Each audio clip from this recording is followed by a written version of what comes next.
Here comes our topic.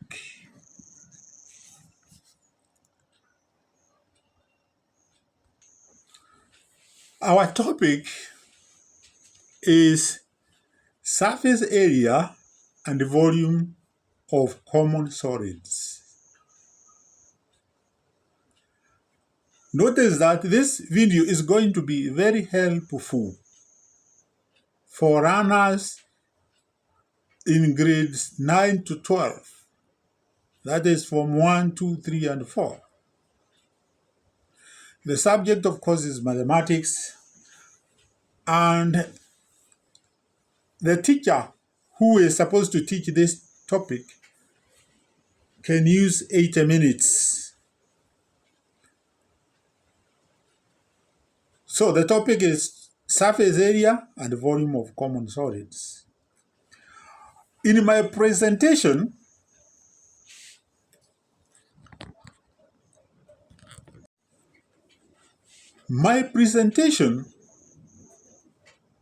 is having more details because I've even included a subsection of the 5 common solids. And you also see a structure, beautiful structure, where the architectural design is common solids. So let's go.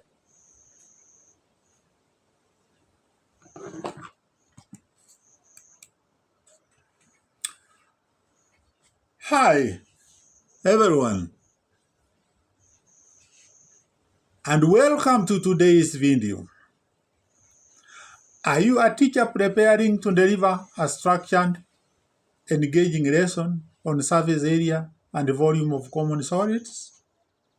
Or a student aiming to know more, or a maths enthusiast? Well, you are in the right place. In this video, I walk you through a detailed lesson plan, complete with objectives, activities, and assessments to ensure the students you are teaching, if you are a teacher, or the student who is learning, or the maths enthusiast, grasp the topic with confidence. Let's get started. Objectives. By the end of the lesson, the runners,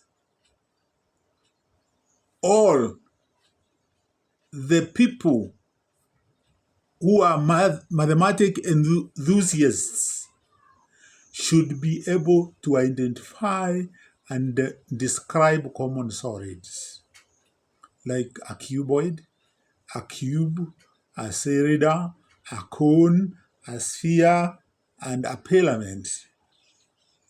Plus, of course, the 5 regular solids. You should also derive formulas for the surface area and the volume of these solids, and solve problems involving the surface area and volume of the common solids. The materials required are geometric models of solids, e.g. cube, cuboid, cylinder, cone, sphere, filament, for the teacher. This is for the teacher. 2, graph paper, ruler, and calculator. Then we have the chalkboard or whiteboard and markers. And then you have visual aids or charts showing formulae. The introduction will take about 10 minutes for the teacher. Recap prior knowledge. Ask students to name and describe basic 2D shapes, e.g. rectangle, square, triangle, circle. Link 2D shapes to the surfaces of 3D solids, e.g. a cube is made up of squares, a cuboid is made up of rectangles, and so on. Introduce the topic. Display geometrical models and ask students to identify each solid. Very soon you will be seeing this as we progress with the slides. Discuss the practical significance of surface area and volume, packaging, water tanks, and so forth. So, I will start with the 2D. All right. So, I will start with the 2D shapes. Of course, I was able to get all these shapes from Wikipedia. So there you have the circle. All right. You can see the circumference in black, diameter in blue, the origin marked there, and the radius. The origin is the same as the center. Then I go ahead now and define what is a circle. A circle is a shape consisting of all points in a plane that are at a given distance from a given point, the center. The distance between any point of the circle and the center is called the radius. The length of the line segment connecting 2 points on the circle and passing through the center is called the diameter. A circle bounds a region of the plane called a disk.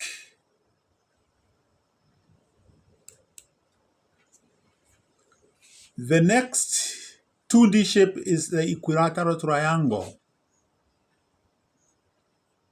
And the type I have there is a regular polygon. An equilateral triangle is a regular polygon.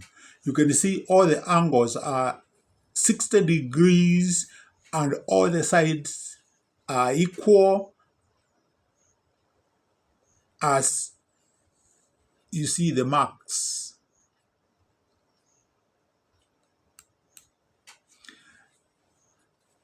What is a triangle? A triangle is a polygon with 3 corners and 3 sides, one of the basic shapes in geometry. The corners are also called vertices and zero-dimensional points, while the sides connecting them, also called edges, are one-dimensional line segments. A triangle has 3 internal angles, each one. Sorry for the interruption. Somebody had called, and I don't know the person. So I was just defining a triangle, and I said that a triangle is a polygon with 3 corners and 3 sides, one of the basic shapes in geometry. The corners are called vertices and zero-dimensional points, while the sides connecting them are called edges, are one-dimensional line segments.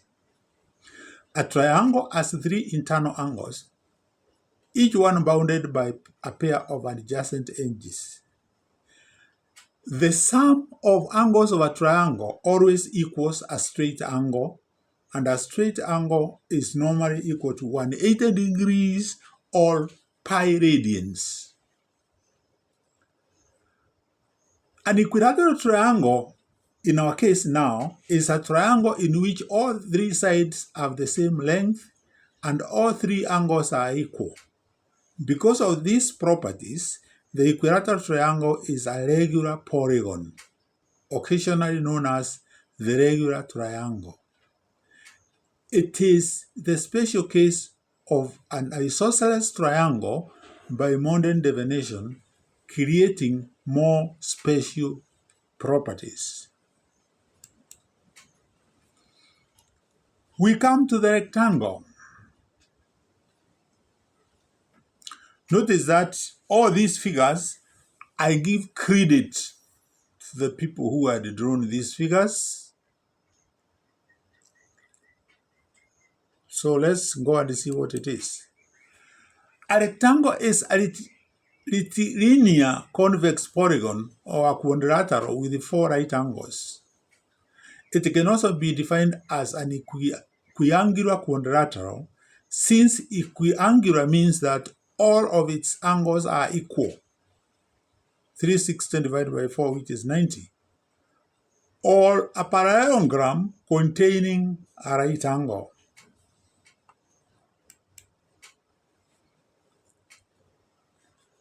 The next is a square, which is also a regular quadrilateral.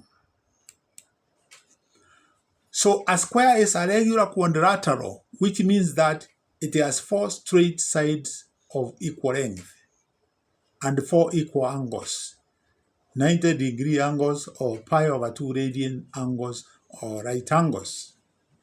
It can also be defined as a rectangle with 2 equal length adjacent sides. That is a square. The next is regular pentagon.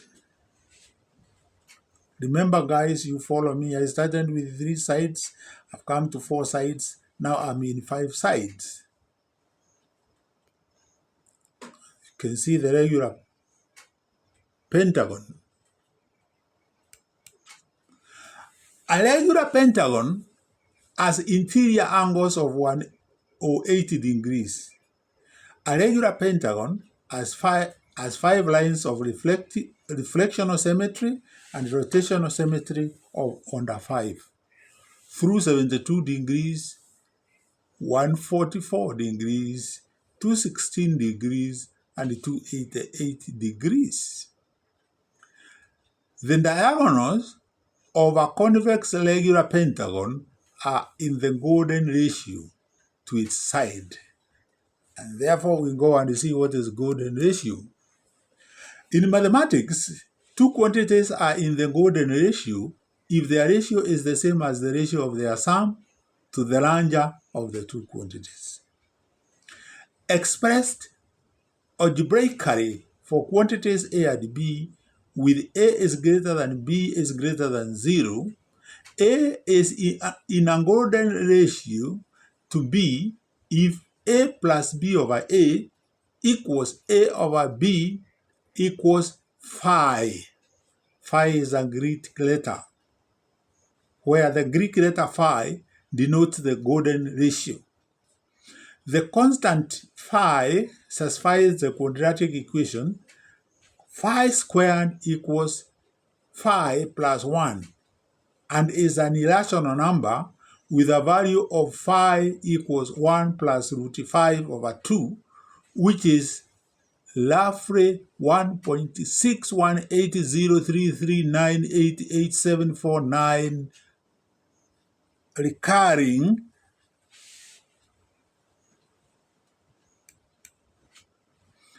So the golden ratio there demonstrated. You have A and B, and you can see A plus B. So A plus B, all right, A plus B is to A as A is to B. Representations, decimal 1.618033988749894. Algebraic form 1 plus root 2 over 2. Continued fraction is 1 plus 1 over 1 plus 1 over 1 plus 1 over 1 plus 1, and so on.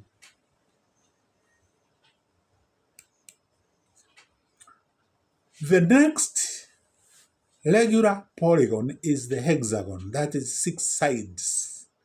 Remember guys, I'm giving you these 2D shapes because they are the ones which are the faces of the solids. So this is a regular hexagon. A regular hexagon can also be constructed as a truncated equilateral triangle which alternates two types of edges. A regular hexagon is defined as a hexagon that is both equilateral and equiangular. It is bicentric, meaning that it is both cyclic, that is, it has some circumscribed circle, and tangential, that is, it has an inscribed circle. Our next figure is the regular octagon.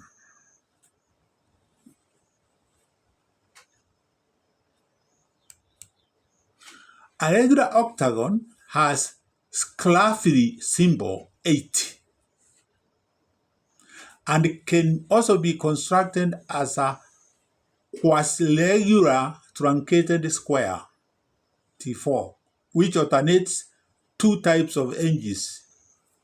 A truncated octagon, T8, is a hexadecagon. A 3D analog of the octagon can be rhombicubooctahedron with the triangular faces on it like the replaced edges. If one considers the octagon to be a truncated square, the sum of all the internal angles of an octagon or any octagon is 1080 degrees. As with all polygons, the external angles total 360 degrees.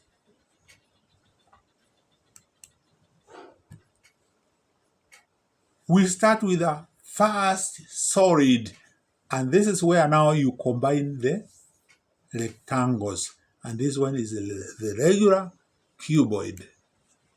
A regular cuboid is a convex polyhedron with 6 rectangle faces. These are often called cuboids, without qualifying them as being rectangular. But a cuboid can also refer to more general class of polyhedra with 6 quadrilateral faces. The dihedral angles of a rectangular cuboid are all right angles, and its opposite faces are congruent. Cylinder.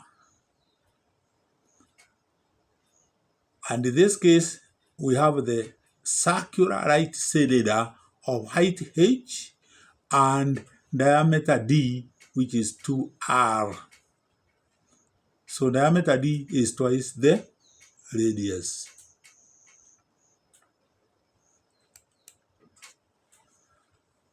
A circular cylinder, a solid bounded by a cylindrical surface and 2 parallel planes, is called a solid cylinder. The right segments determined by an element of the cylindrical surface between the 2 parallel planes is called an element of the cylinder. All the elements of a cylinder have equal lengths. The region bounded by the cylindrical surface in either of the parallel planes is called a base of the cylinder. The 2 bases of a cylinder are congruent figures.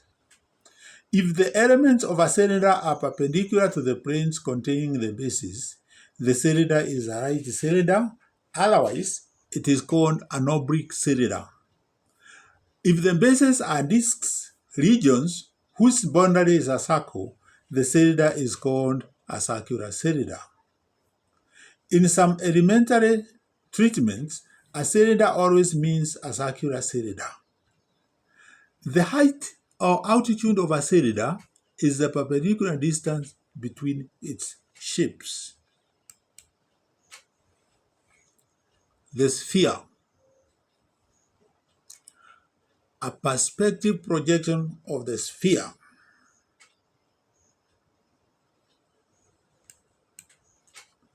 A sphere, from Greek sphaira, is a geometrical object that is three-dimensional, analog to a two-dimensional circle. Formally, a sphere is the set of points that are all at the same distance r from a given point in three-dimensional space. That given point is the center of the sphere, and r is the radius of the sphere. The next is a regular tetrahedron, as you can see it.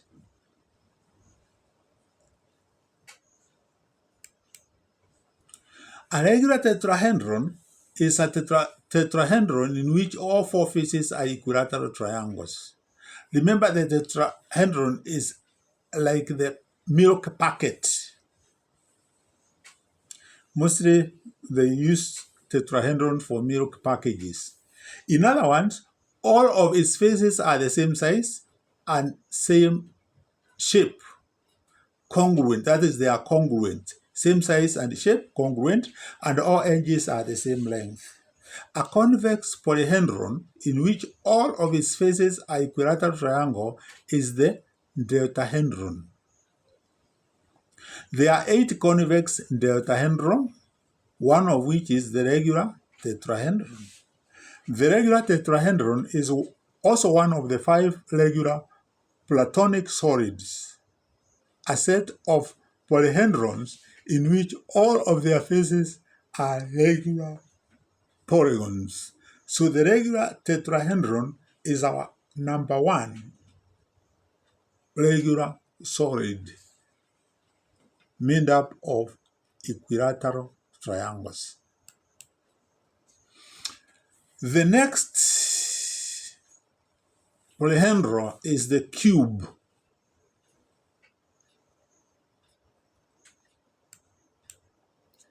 A cube or regular hexahedron is a 3-dimensional solid object bounded by 6 congruent square faces, a type of polyhedron. It has 12 congruent edges and 8 vertices.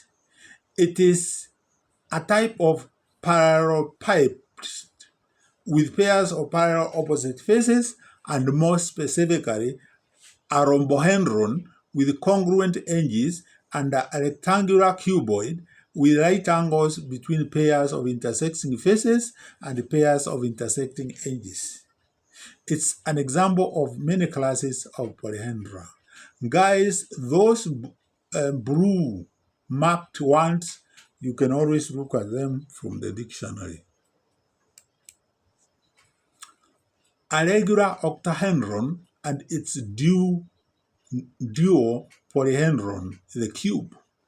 So you can see the regular octahedron and you can see it inside the cube.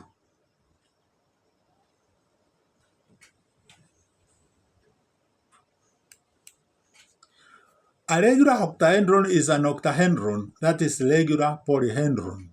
All the faces of a regular octahedron are equilateral triangles of the same size, and exactly 4 triangles meet at each vertex. A regular octahedron is convex, meaning that for any 2 points within it, the line segment connecting them lies entirely within it. Regular icosahedron.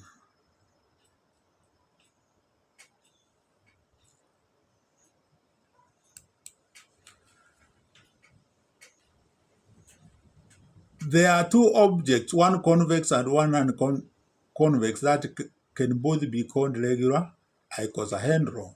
Each has 30 edges and 20 equilateral triangles, faces with 5 meeting at each of its 12 vertices. Both have icosahedral symmetry. The term regular icosahedron generally refers to the convex variety, while the non-convex form is called angled icosahedron. So it has got 20 equilateral triangular faces. The next regular dodecahedron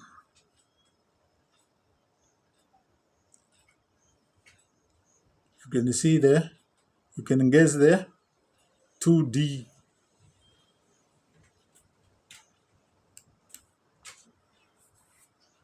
Dodecahedron. Dodecahedron is any polyhedron with 12 flat faces. The most familiar dodecahedron is the regular dodecahedron with regular pentagonal or pentagon as faces, which is a Platonic solid.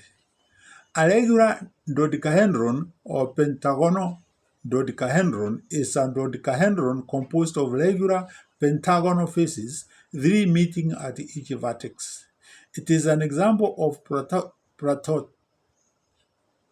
Platonic solids described as cosmic stellation by Plato in his dialogues, and it was used as part of solar system proposed by Johannes Kepler.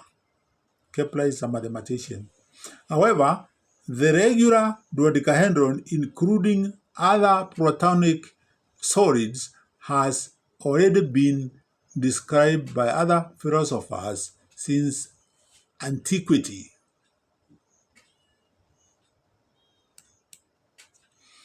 So, there you have a generalization of the 5 regular polyhedra.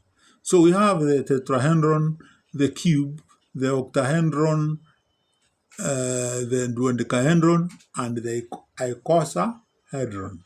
Later, I'll have a video to construct them, or using nets, we construct them. The numbers there, we are going to have them elaborated very soon. Regular polyhedra. The number and the notation relate to the regular polyhedra or Platonic solids, and the numbers indicate specific geometrical properties. Here is what they mean. 1. Notation. Tetrahedron 3, 3. The first number represents the number of signs on each face of the solid polygon type. The second number represents the number of faces meeting at each vertex of the solid. 2. For example, in a tetrahedron 3, 3, each face is a triangle, 3 sides per face. 3 triangular faces meet at each vertex. The numbers and the notation relate to the regular polyhedron, yes. So what is the meaning of x equals 2? This refers to Euler's polyhedron formula. V minus E plus F equals 2, where V is the number of vertices, E is the number of edges, F is the number of faces. For any convex polyhedron like Platonic solids, this formula holds true. So x equals 2 in these cases. Explanation for each solid. So tetrahedron 3, 3. So you have faces, triangles, 3 each, signs each. 3 triangles meet at each vertex. Cube 4, 3. Square faces are 4 sides each. 3 square faces meet at each vertex. Octahedron 3, 4. Triangles 3 sides each, and 4 triangle faces meet at each vertex. Dodecahedron 5, 3 faces. Pentagons 5 sides each.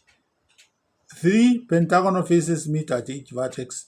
Icosahedron 3, 5, that is triangles 3 sides each, and 5 triangular faces meet at each vertex.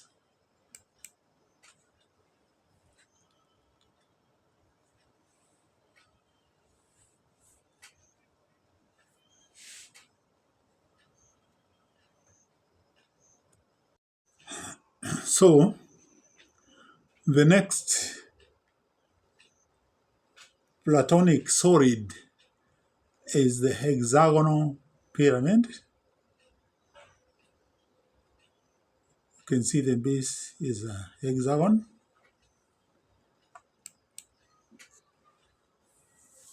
A hexagonal pyramid has 7 vertices, 12 edges, and 7 faces. One of its faces is a hexagon, and base of the pyramid, 6 others are triangles. 6 of the edges make up the pentagon by connecting its 6 vertices, and the other 6 edges are known as the lateral edges of the pyramid, meeting at the 7th vertex called the apex. The file below illustrates a cone and its main characteristics. Labeled R is the radius of the circular base. Labeled H is the height from center of the base to the apex of the cone. Labeled C is slant height of the cone. Labeled theta is the angle between the height and the slant height. A cone is a 3-dimensional geometrical shape that tapers smoothly from a flat base, frequently, though not necessarily circular, to a point called apex or vertex. Cones are assumed to be light circular, where circular means that the base is a circle, and light means that the axis passes through the center of the base at right angles to the plane.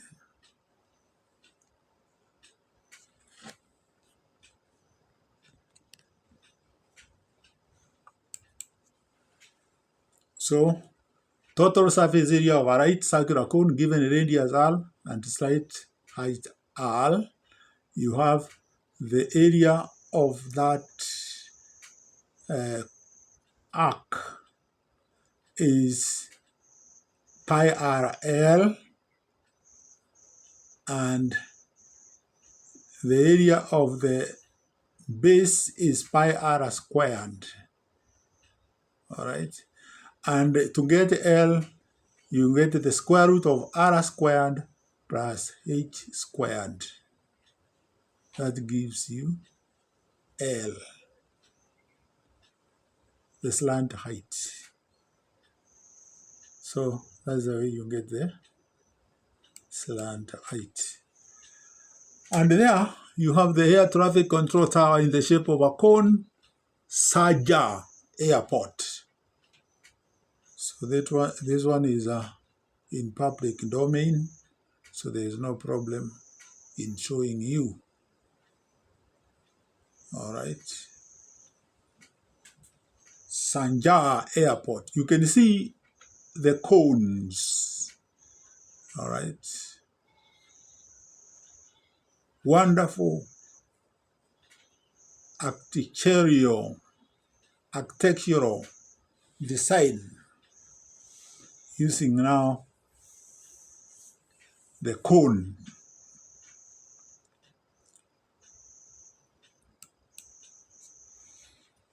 We come to the plastam. One is pentagonal plastam and square plastam.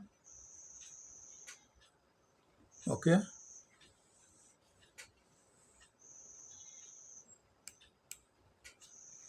So a plastam, Latin for morsel, plural plaster or plastrams, is the portion of a solid, normally a pyramid or a cone, that lies between two parallel planes cutting the solid.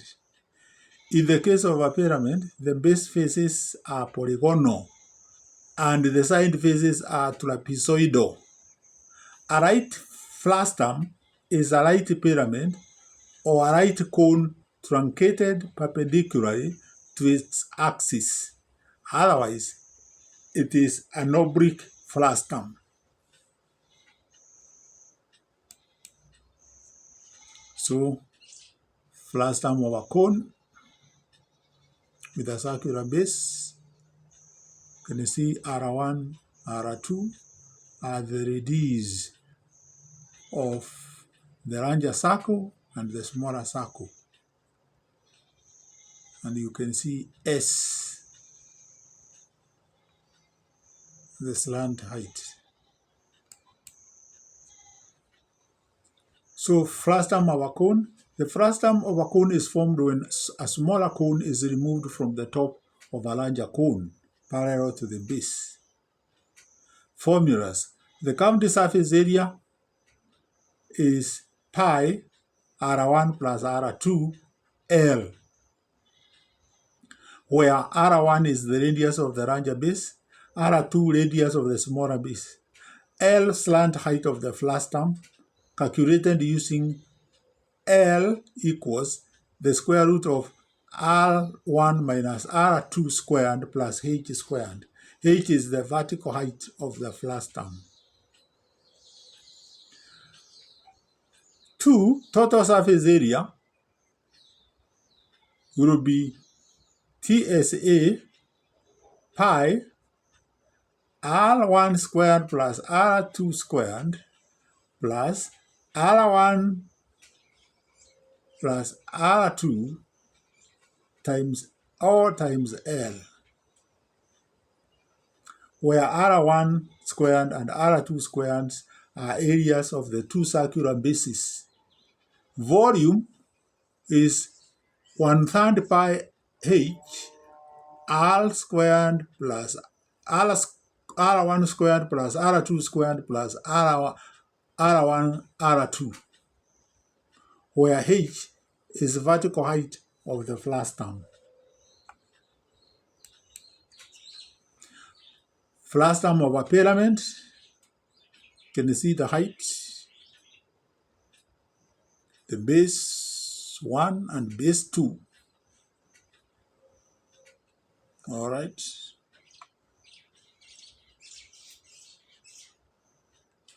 And the base is a pentagon. The frustum of a pyramid is formed when a smaller pyramid is removed from the top of a larger pyramid parallel to the base. Formula, lateral surface area. The lateral surface area depends on the shape of the bases. If the frustum has a rectangular base, lateral surface area equals a half perimeter of base times slant height. Total surface area equals LSA plus area of the larger base plus area of the smaller base.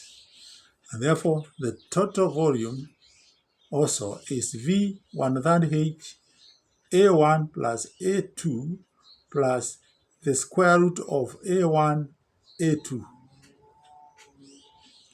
where V is volume of the frustum, H is vertical height of the frustum, and A1 is area of the larger base, A2 area of the smaller base, and the square root of A1, A2, the geometrical mean of the areas of the two bases. Explanation.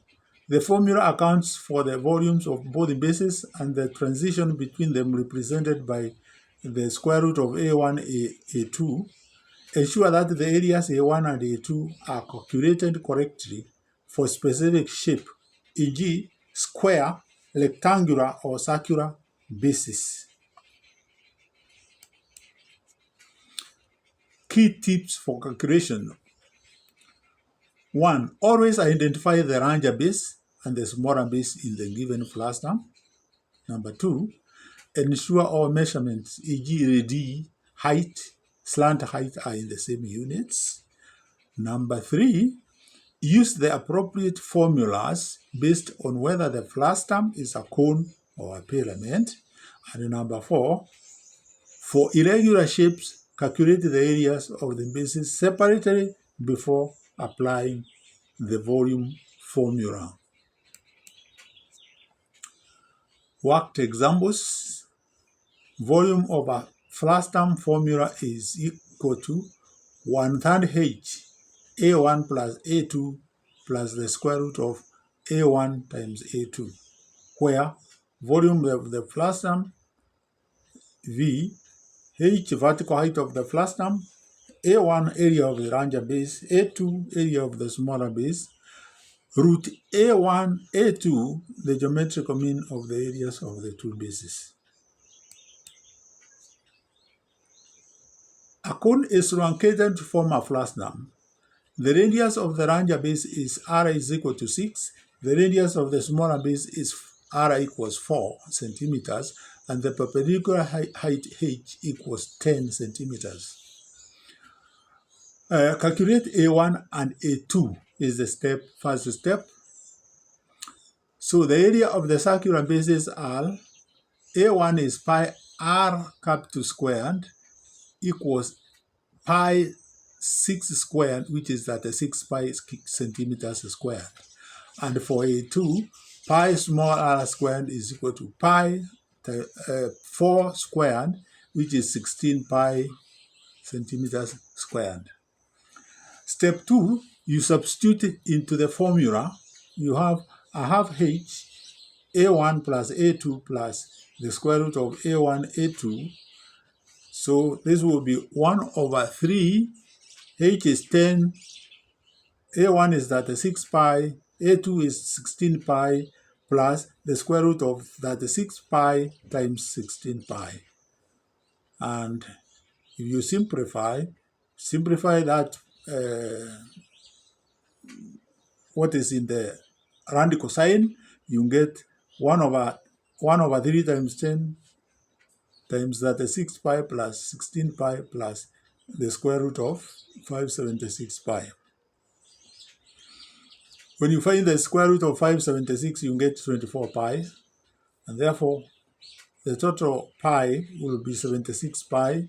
Multiply that by 1/3 times 10, and you get 760 pi over 3, which is approximately 796.18 centimeters cubed, using pi is equal to 3.1416. Frustum of a pyramid. A square pyramid is truncated to form a frustum. The side length of the larger square base is A equals 8 meters. The side length of the smaller square base is B equals 4 meters, and the perpendicular height is 12 meters. Calculate A1 and A2 first. So the areas of the square bases are A1 is equal to A2 is equal to A squared equals 64 meters squared. A2 is equal to B squared equals 4 squared, which is 16 meters squared. I will rectify that. I will just rectify that just now. So, let me repeat step 1. Calculate A1 and A2. The areas of the square bases are A1 is A squared is equal to 80 squared, which is equal to 64 meters squared. A2 is equal to B squared, which is equal to 4 squared, which is 16 meters squared. Substitute into the formula V 1/3 H A1 A2 plus the square root of A1 A2. So substitute all the figures, and you get step 3, where V is 1/3 times 12 times 64 plus 16 plus the square root of 1024. And the square root of 1024 is 2. You add them in the bracket, you get 112. And then finally, you get 1344 over 3.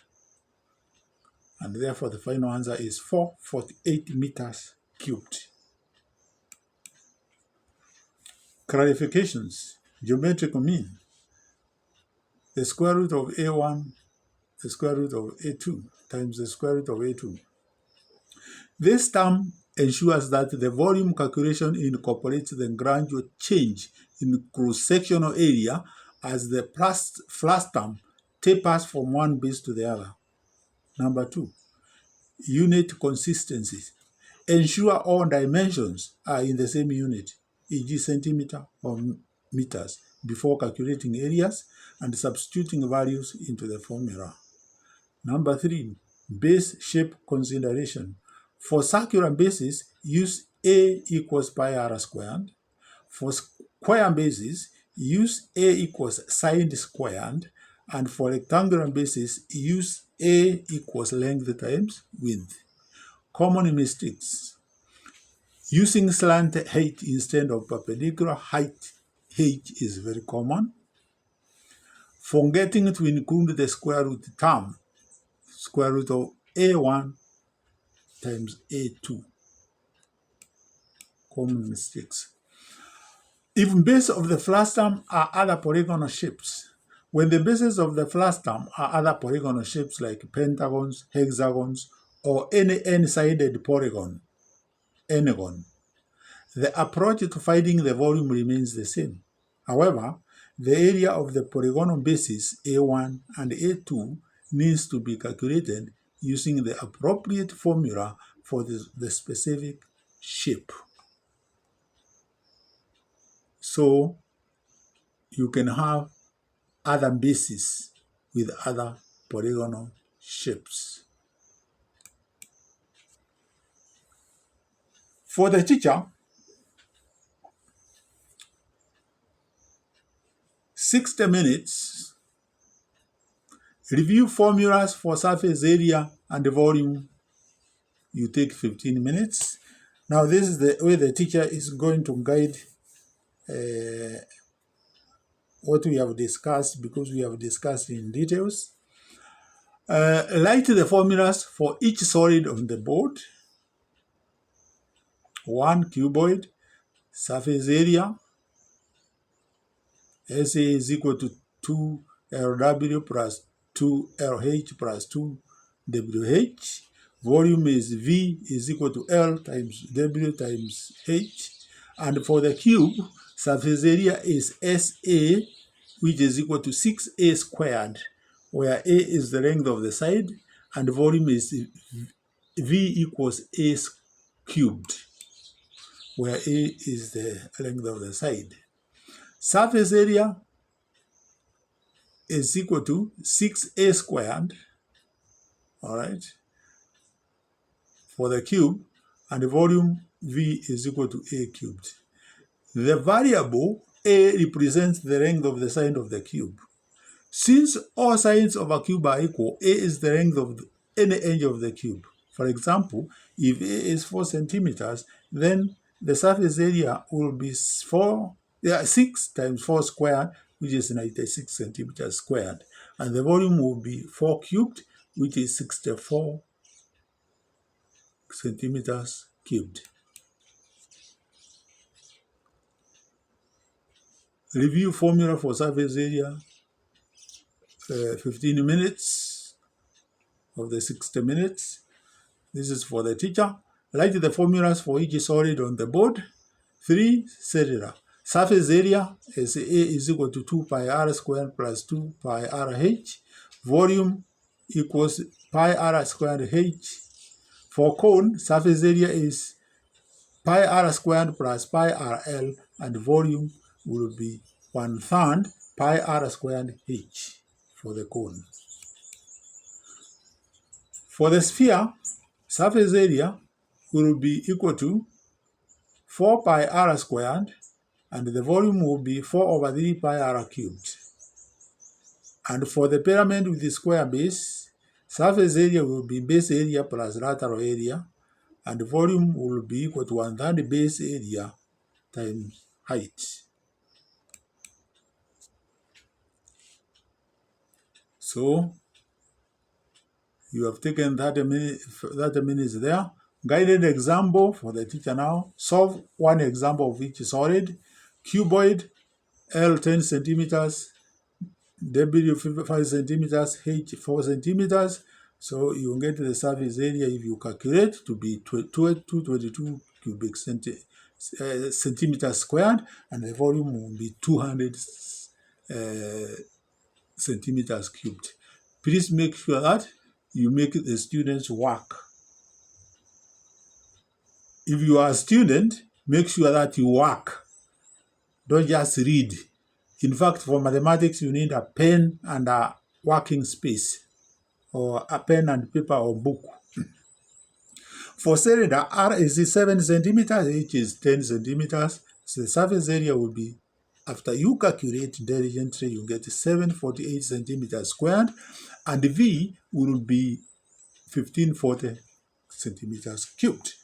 for the sphere r is equal to 5 centimeters, please take your pen and do the fill the formulas, and then you get surface area is 314 centimeters squared, and V is 523.33 cubic centimeters. Substitute those values in the formula, please. Don't just read. Be a serious mathematician. And the last 15 minutes, divide the students into groups. Each group solves a unique equation, surface area and volume of assigned solids, and groups present their solutions on the board. Real-life applications. Discuss scenarios where surface area and volume are important, like designing water tanks. Water tanks are cylinders, and manufacturing sport balls. Balls are spheres, and calculating paint needed for walls. Most walls or rooms are cuboid. Conclusion. Summarize key formulas and steps for calculations. This is for the teacher, the last 10 minutes. Highlight common errors, e.g. forgetting units, mixing radius and diameter. 3. Assign homework. Practice problems on surface area and volume from the textbook. If you are students and you are looking at or watching this video, do exactly what the points are telling you. Just take your paper, summarize the key formulas and the steps for calculation. Then you highlight common errors, e.g. forgetting units, mixing radius and diameter. And then you assign some work, do some work from the textbook. Assignment, oral questioning during the lesson. If it is students, they can be in groups and ask each other. And then they can also present. If you are alone in your place, you can invite another student, you present. Individual practice problems for homework. Homework assignment, calculate the surface area and volume of a cone with R equals 4 centimeters, H equals to 9 centimeters, and a cuboid with L is equal to 12 centimeters, W is equal to 8 centimeters, and H is equal to 6 centimeters. And then a sphere has a diameter of 14 centimeters, find its surface area and volume. Please have pen and paper.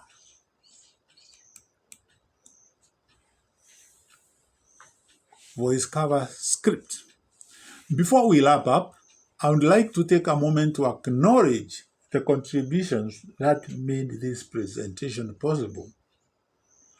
A special thank you goes to ChatGPT by OpenAI for assisting in structuring the worked examples and clarifying the concepts in this topic. This presentation was inspired by a secondary school graduate who shared their experience with this topic as particularly challenging during their studies.